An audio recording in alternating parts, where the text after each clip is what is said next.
We're going to do some deep squat stretches today. Now, I do not have anywhere to put my band support, but if you have any place around the house or at the gym where you can place your band, such as, like if my door wasn't as tight, I would have put it on top of the doorway and shut the door and used it as support. So let's imagine that the band is supporting me from here like this.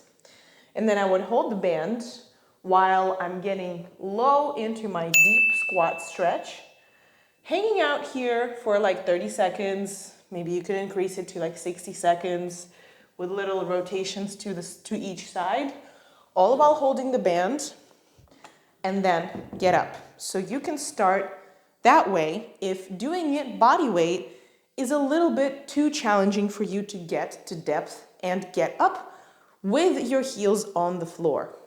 We are looking for heels on the floor at all times with this stretch. If you are past progressing through banded supported stretch, you can just do a body weight squat stretch and push your elbows out into those knees. Now, we're stretching the hips. Yes, we're stretching the ankles, yes. If your feet position is different during the squat, you can stretch differently. You can stretch a little more narrow, a little wider with toes, all kinds of positions. This is just how I squat, and I'm pregnant, so I cannot stand anywhere closer, otherwise my belly won't fit. And this is a very nice and comfortable stretch position for me. Heels on the floor. I can roll slightly towards the toes and towards the heels. And I can grab my feet and look up and raise one arm.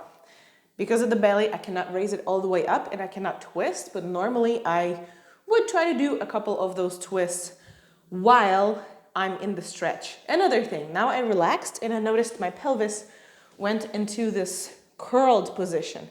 We're gonna try to avoid that. So we're going to try to squat with a straight back, and while you're stretching, to maintain that butt back, straight lower back, knees out position. When you notice your pelvis starts to curl, that's probably time to get up and rest from the stretch.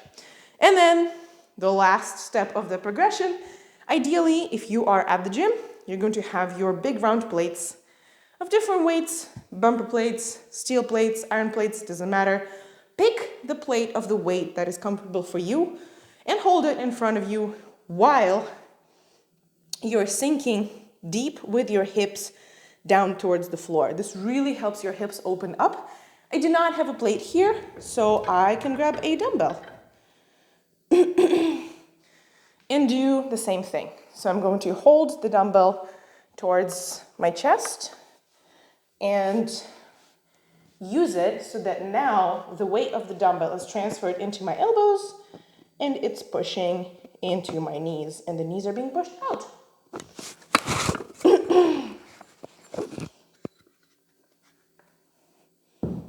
You can also have a kettlebell, I believe, but I really like the round plate. It really helps me open up my hips and knees if I hold a big round plate, like a 10 kilo, 20 kilo plate in the front. So that's your deep squat stretch. Again, you do not have to use any weights at all.